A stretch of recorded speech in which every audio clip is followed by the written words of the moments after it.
Hey guys, welcome to another episode of the Tolo podcast. I'm Lindsay, this is my husband Tim, and we are in our car. It is not your typical place of doing a podcast, but we are so excited to be here with you guys. If you are new here, thank you for being here. We are so excited that you have entered our space and ultimately the space that God has created for you to be here to hear this message. That's right. If you have stuck around, you've been here for a minute, we are so thankful, we are so grateful that you guys continually show up and just encourage us to continue doing what we feel like the Lord has just put in our hearts, but really in our hands to do. And so here we are just cultivating what He has on a bumpy road today, but we are so excited. We're excited about today's topic of conversation. We've already been talking prior to pushing record, so we're going to get straight into it. Today's topic is self-awareness versus self-sabotage.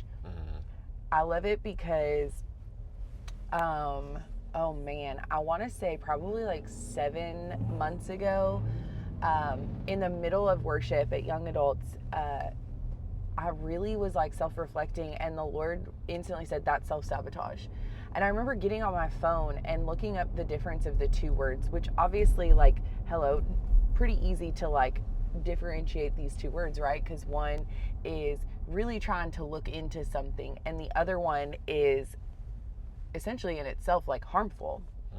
And so, I get that, but I was like, I just feel like there is something here. And I remember texting Pastor Shane, and I was like, I really feel like these two words like go hand in hand, and also are such a like thing that I feel like people struggle with. And I was like, unless it's just me. And I remember he responded back and he said, Lindsay, you need to preach on this. And I remember sitting there and for the next couple of weeks, like writing things out. And I've never really ever talked about it like with the intention of like that being the topic. It's good. So I'm super excited. I'm excited because also we sat in the car this morning. We had to run some errands and we weren't ready to podcast yet. And this actually just naturally came up, and we stopped, we paused, and we were like, we are going to talk about that on the podcast. And so I just love how the Lord shows up. He shows out. It's always in His timing that He does it. So, yeah, I think the biggest thing is where I want to start is just self-reflection, self-awareness, right? It's something that I think I struggle with to the point of self-sabotage, to where I can literally, and we're going to talk about Lindsay because, no better place to start, right? But it's looking, I feel like I've always been this way since I was a kid. Like being a young girl, I remember like that was always, as an athlete, like, hey, look at yourself first. Reflect on yourself first before you point the finger, before you ever judge somebody else, before you ever want to say or put your mouth on somebody. Like, reflect on yourself. Where are you at? Take an assessment. And I remember that always being the focus of my mindset. Like, okay, hold on, time out. Like, okay, would I do that? Did I do that? Have I done that? Like, how do people respond? And I will literally get to the point where I will be so sick and like self-sabotaging, picking up things that like maybe would have been there, but maybe weren't there. Yeah.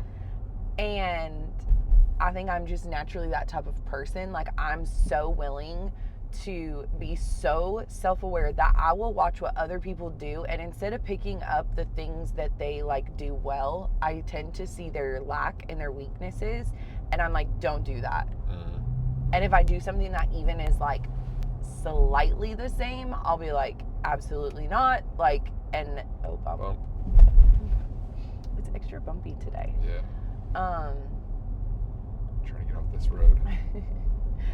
But I will literally like fester on that.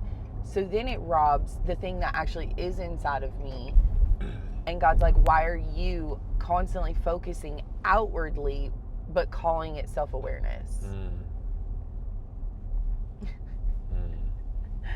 I love when you It's one of my favorites. Wish I could jump in your mind. It's good.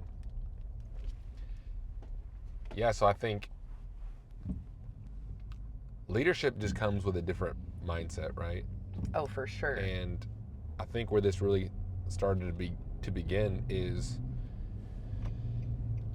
yeah, when we started just to like say, okay, God, we want to surrender to what we feel like is the call in our life. And so as we've walked just within our own life, right, and haven't been in a quote unquote leadership position, we always wanted to take the good things that we saw, use sports and good coaching as what I think we've determined is like a standard. Yeah. Right? Because if there's kind of no standard, if there's no guardrails, what are we doing? You know, we don't want to be tossed by the wind. We want to have an intentional plan to know where we're going, what we're trying to accomplish. And I think through that, yes, it made us so self-aware.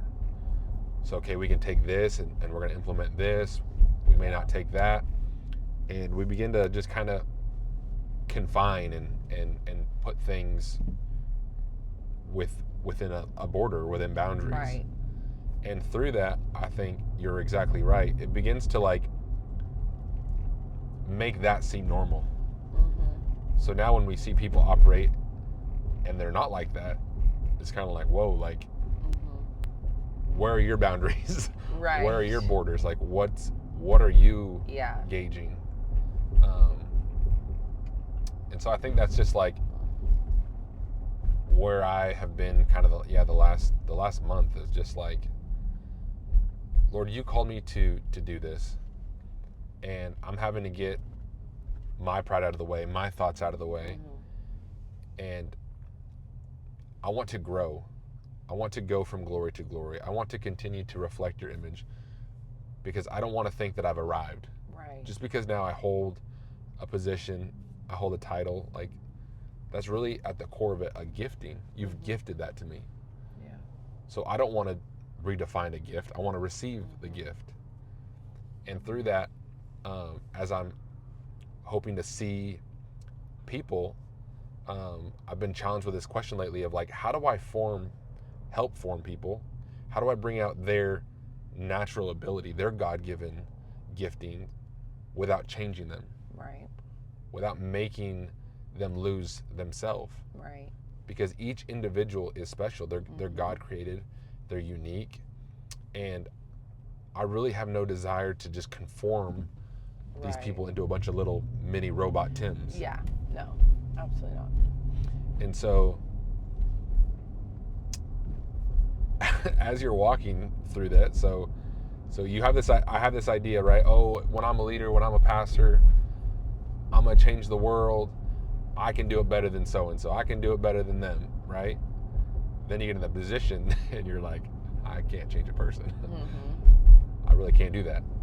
Yeah. And so, man, and I texted this to Pastor Shane just literally the other day of like, I am so thankful that you've given me the space to like walk through that, because now somebody with 35-year experience, he could be like, don't do that, do this. But instead he's given the grace, and he's there, he's watching. Right. And when he needs to rebuke, when he needs to confront, he will. Yeah. When he's not to dumb. Set parameters. Right. Yeah. But he's allowing me to like encounter God. He's allowing my own walk to help shape my own experience. Yeah. Because that's when I believe it's going to matter enough to me for me to actually say like, okay, yeah, I'm not going to do that again. Yeah. Right. And so in this amazing season, like, yeah, we're kind of having to learn that with the group that we're help shepherding, we're stewarding, is as much as I want to go in there and sometimes shake them and be like, do this, do that. Why are you doing that? Yeah. Just do this. I really can't. Right. And I have to believe that this is God's plan. And even if they take a wrong turn, God will use it for good. Right. Exactly. And so, yeah, I think we get this hard paradox of like losing control.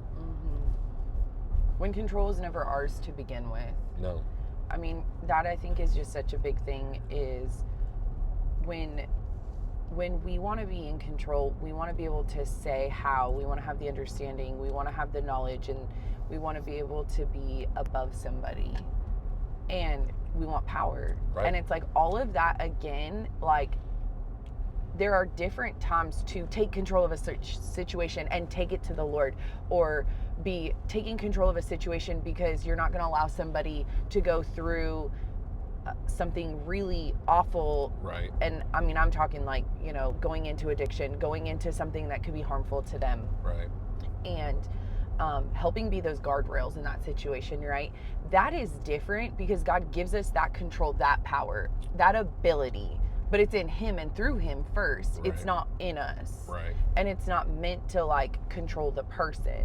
But I think we get this like power hungry mindset, and like we have to look a certain way, and we have to be presented in like we have all this authority and power and judgment, and that's really just so like again, it's like this, it's like self-awareness is such a good thing. I need to be self-aware to know what's going on in my life. Right. You know, if I'm going out to eat all of the time, I'm probably going to gain weight, and I'm probably going to then have my body hurt, and I'm not going to sleep well, and I'm not going to have motivation. Like, it's a snowball effect that will continue to grow and not be fruitful. Mm-hmm.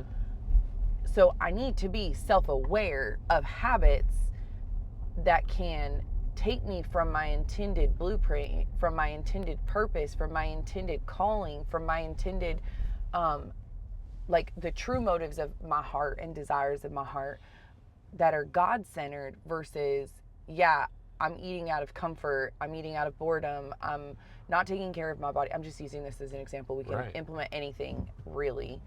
And not being self-aware, so then it's actually harming us. Because we're not calling us back.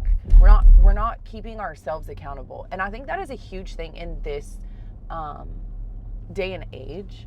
I'm not even just gonna say this generation, because the other day someone had texted me and they were like, oh yeah, like I struggle with accountability, so like this is why I do like this. Yep. And it was interesting because then I had somebody else text me of like, oh yeah, I have this person in my life that holds me accountable. And then like I started realizing, oh my goodness, like people in this generation,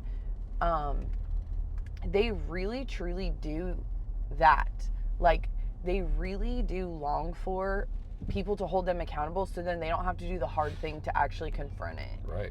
And it's like, no. And that's what we're trying to teach our kids right now, is like a constant conversation we're having is do the hard thing, but a constant conversation we're also having is like, you hold you accountable. We're not holding you accountable. Right. And teaching them that, because it's like, that I feel like right now is like one of the biggest gifts we could give them. Right. And they don't even realize it yet. It's just like, you hold you accountable. I remember the person that had texted me, I was like, oh, I don't, like, they were talking about working out, and I was like, oh, I don't struggle with like accountability and working out. That's never been something that was like, oh, I just, you know, I need an accountability partner. Right. It was like, if I'm gonna go to the gym, I'm going to the gym. Yeah. Like, you don't have to come with me.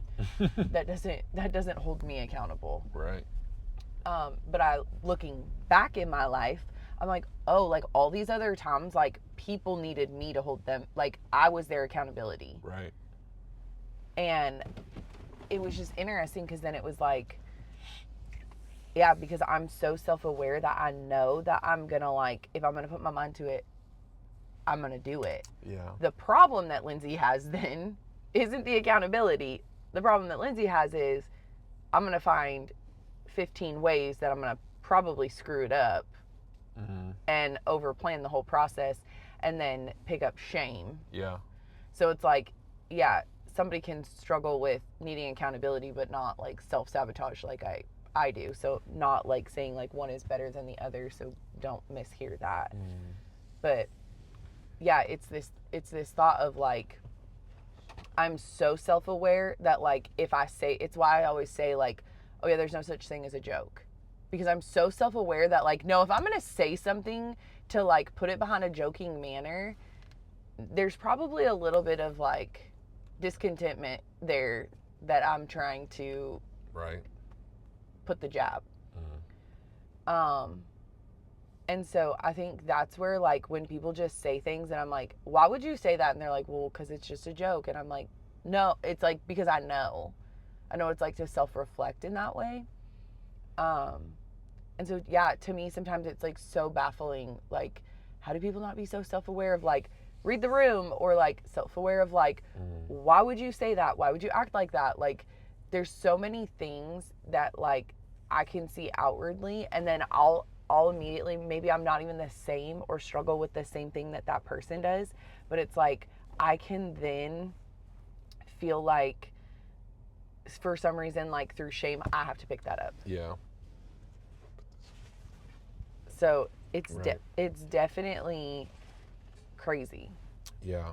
And then I end up ruining my pure heart, my pure motives, my intention. Yeah. And it wasn't, and I'll cover it in self-awareness, self-reflection. Yeah. And it's like, that's what we do sometimes with, and I'm going to do this because of you, and everybody else is going to be like, what in the world? Because it's like sin. We cover sin with grace. Yeah. Oh, we're just going to have grace for that. We're just going to have grace for that. And it's like, okay, different word, same reaction. We're just going to, Lindsay's going to self-sabotage, but call it self-awareness. Yeah. Yeah, and then I think one of the things that it kind of begins to lead to is a familiarity. So things like, I don't think things just like blow up. It's these slow, justifiable things that begin to, like, I think you start to, like, almost like kind of like come to a realization of, like, oh yeah, this is where, like, my protection, my sorry, I'm kind of losing words, like, my defense mechanism kicks in. And so, like, yeah, we had young adults last night, and I'm preaching on this, like, seduction of familiarity. It's like, what has become normal that, like, actually has caused you to respond through a distorted lens? Right. Because now, like, you think in your mind, no, this is truth. So, like, I'll watch you or other leaders operate, and they are so affirmed, like, no, but this is how people should act. This is how people should respond. And I get that, but it's like, because of what's happened to you, and because you're so self-aware, that's become familiar to you, to now, like, yeah, are you becoming the stumbling block? Right. Are you becoming now this, like, I gotta bring rightness to the situation. I gotta now bring judgment to the situation. And then we get so burdensome with that. And so, yeah, we were talking a little bit ago, right, about, like, no, I actually think we actually long for dependency. And we can, again, justify it around, like, no, I don't want to lead people. I don't want to deal with people's problems. Yet then, like, why don't we actually set them free? Why don't we let them go? But instead, we continue to, like, nitpick. We continue to want to, I always think about it like this, like, the church, if the church could get so focused on their own problems instead of the world's problems, I think we'd actually produce a different world. But we actually like sitting in our familiar place and pointing the finger of the liberals, the homosexuals, everybody else's problem, everybody else's sin, instead of saying, like, well, where's your heart? Why don't you carry enough light to actually go out there and change it? And you actually, when you reflect God, you actually learn to kind of, like, let it go. Right. Well, because, like, think about it. Because then when you're constantly, like, not or we're calling it self-aware, but really it ends up being self-sabotage, because we're really picking at everybody else's things, and, like, oh, I don't do that. I don't do that. Oh, I don't do that bad. I don't act that way. Like, Right. whatever it is, like, I don't hold myself like that. And then it's like, what ends up happening is we're speaking those things. Those things are the forefront of our mind. And then actually the heart that was intended to be self-aware of, like, thank God I don't struggle with that. But, like, here's what I struggle with, and, like, okay, let's work on that. Instead of that heart posture. It's like we're so outward focused, we're so like in somebody else's issue that then we become that. We become that nagging, negative, down in the dumps posture. Like I've watched that happen in the last not in the last month. I've watched that happen even with myself. Yeah. Like, and for me, it was like the circumstances of life, of like things that are going on in our life that ultimately is just showing me like, Lindsay, you have absolutely no control. So when are you going to learn, like, sink, swim, jump, fall? The bottom line is you have zero control. The only control that you have in your life is the control of focusing on me. Yep. And as soon as we shift to that, of like, okay, God, it's like driving the other day. I was thinking about this. And so this is hilarious because here God is just showing up again. The other day when we were driving, I was literally thinking like, what? And obviously we live in Tennessee, and in Washington, it's not this bad. Like, I don't remember it ever being that bad. Mm-hmm. And so it's like, constantly I'm driving thinking at any moment, an animal could just like jump out, and thinking like, what, like, we know what that's like. We did get in an accident with a buck, like, and so it's like, I have no control over that. But what I had control over was being able to walk in everything that came after that with the attitude of knowing, God, you are trying to get me to a place with you. And so he was bringing that back to remembrance of like, Lindsay, you have no control over how Jordan, Bentley, and Mia and Mateo are going to grow up. But what you do have control over is what I'm doing and trying to do with you constantly, and that's walk with you. Yeah. Well, I think you'll notice when somebody has really, at least intentionally, decided to make that decision, is when they'll stop running back to what they came from. Yeah. So one thing that, because I am so positive and because I have I'm trying, and it's not like, it really is not always at the core of me, but it's what I can control, where I'll say things that are even almost in a sense outlandish of faith. Yeah. Because to me that just helps Yes. make me believe it. And I think this is where my self-sabotage, like, and I can wrap it in self-awareness, is like, no, this is really what's happening. We have to like confront it, and we have to do the right thing, and we're not being good stewards, and we're not being good leaders, and we're not being good parents. Like, we're not doing what God's asked us to do. And it's like, God never asked me to pick. I mean, all of those are rooted in shame. Yeah. And guilt. And it's like, and what do I usually tell you when you say that? And I say, and that's the reason why. Yes. That's the reality. Right. Is because we don't really realize how much power is in our tongue. And if that's what we really believe, this is where I think out of the abundance of the heart, and not that I want to like come against you like this is how I defend my joking versus not, but there's things that I think you actually believe on a believing level, and a thing that you kind of just say in the moment. Yeah. So when I actually think about like real joking, more so just real words, it's like I can feel conviction when somebody speaks. I know when you look at me and you like have what I'm going to call is almost authority in what you're speaking. And that's what I don't like, because I think my heart is pretty pure in what I'm saying in a what I call a joke, and I'm trying to get better because it's not right, but I almost can like separate the two, and I just need to be more spirit, so I need to be more better. But I just don't ever want to speak something out of conviction of like, that's what you are, that's what you'll always be, and this is the reality. Because now it's like, do you know who you are? Right.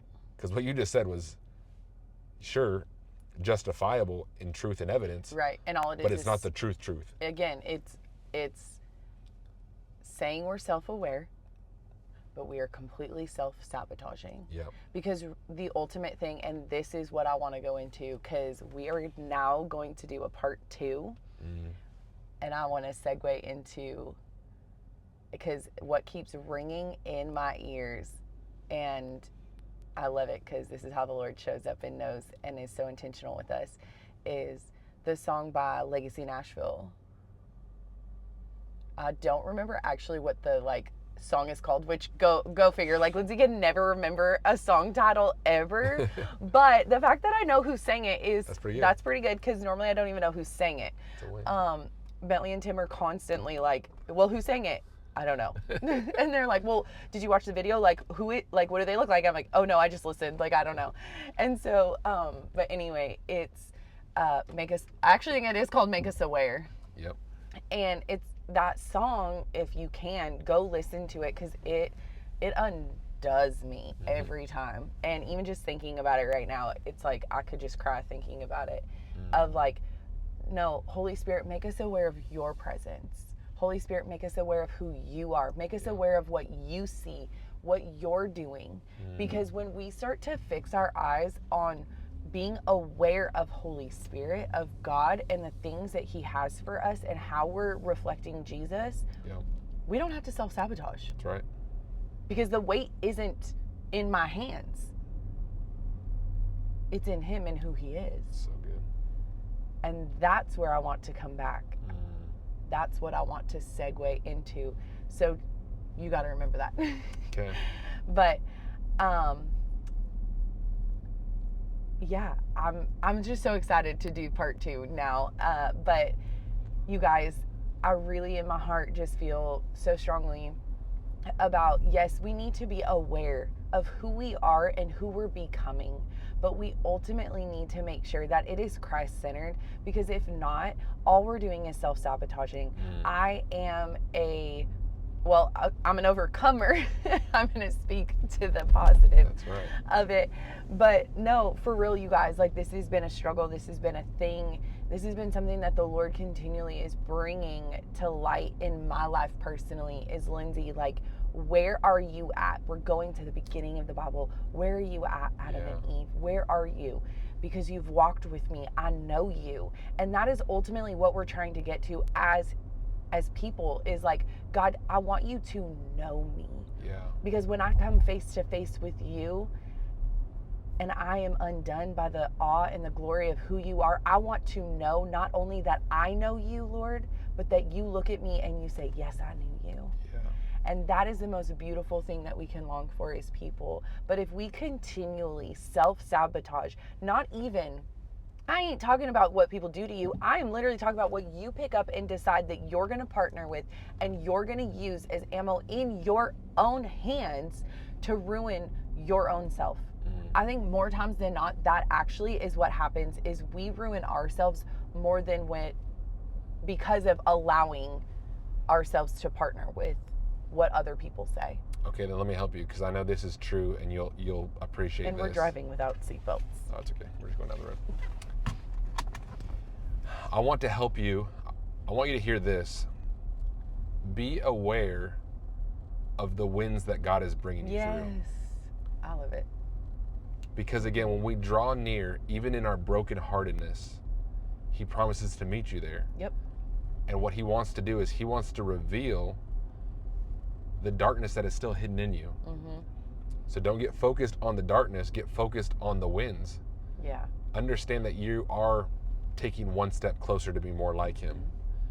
Because if you think that you've done it all or you've seen it all, that can become familiar. Right. So we always have to stay in this posture of make me aware of you, because we know that yes, you're never changing, but behold, you do a new thing. Yeah.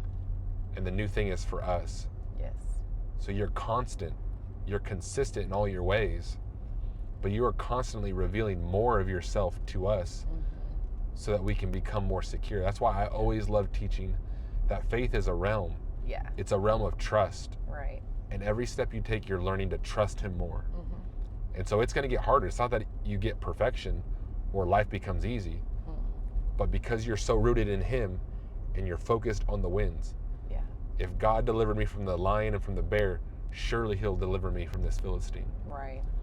And that's the heart that we have to have. It's just like David. So I hope this encouraged you. Yes. We're going to come right back and we're going to continue this great conversation to encourage you. We love you and bless you.